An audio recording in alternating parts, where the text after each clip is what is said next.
সহজ ছিল না লড়াইটা। নির্ধারিত সময়ে সমতায় থাকার পর অতিরিক্ত সময়ে জয় নিশ্চিত করে 2026 বিশ্বকাপের সেমিফাইনালে উঠেছে আর্জেন্টিনা। কঠিন এই জয়ের পর সতীর্থদের প্রশংসায় ভাসিয়ে আবেগঘন বার্তা দিয়েছেন অধিনায়ক লিওনেল মেসি। সুইজারল্যান্ডকে 3-1 গোলে হারিয়ে শেষ চারে জায়গা নিশ্চিত করার পর ইনস্টাগ্রামে মেসি লেখেন, আবারও আমাদের কষ্ট করতে হয়েছে, কিন্তু এই দল কখনো বিশ্বাস হারায় না। আমরা আবারও বিশ্বের সেরা 4 দলের মধ্যে। চল এগিয়ে যাই। কোয়ার্টার ফাইনালে দারুণ প্রতিরোধ গড়ে তুলেছিল সুইজারল্যান্ড।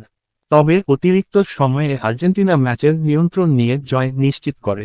এই জয়ের মধ্য দিয়ে টানা দ্বিতীয় বিশ্বকাপে সেমিফাইনালে উঠল বর্তমান বিশ্ব চ্যাম্পিয়নরা।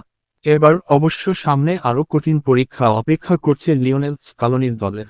আগামী 15ই জুলাই আটলান্টা স্টেডিয়ামে সেমিফাইনালে ইংল্যান্ডের মুখোমুখি হবে আর্জেন্টিনা। কোয়ার্টার ফাইনালে নরওয়েকে 2-1 গোলে হারিয়ে শেষ 4 নিশ্চিত করেছে থ্রি লায়ন্সরা। সেই ম্যাচে জোড়া গোল করেন জুড বেলিংহাম। বিশ্বকাপের ইতিহাসে অন্যতম সফল দল আর্জেন্টিনা। কাতার বিশ্বকাপে দেশকে তৃতীয় শিরোপা এনে দিয়েছিলেন মেসি। এবার তার সামনে রয়েছে আরও একটি ইতিহাস গড়ার সুযোগ। আর্জেন্টিনা চ্যাম্পিয়ন হলে 1958 ও 1962 সালে ব্রাজিলের পর প্রথম দল হিসেবে টানা 2টি বিশ্বকাপ জয়ের কীর্তি গড়বে আলবিসেলেস্তেরা।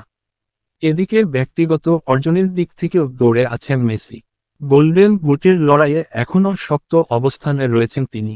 সেমিফাইনাল ও সম্ভাব্য ফাইনালে আরও গোল করে নিজের কিংবদন্তি ক্যারিয়ারে নতুন অধ্যায় যোগ করার লক্ষ্য থাকবে আর্জেন্টাইন অধিনায়কের।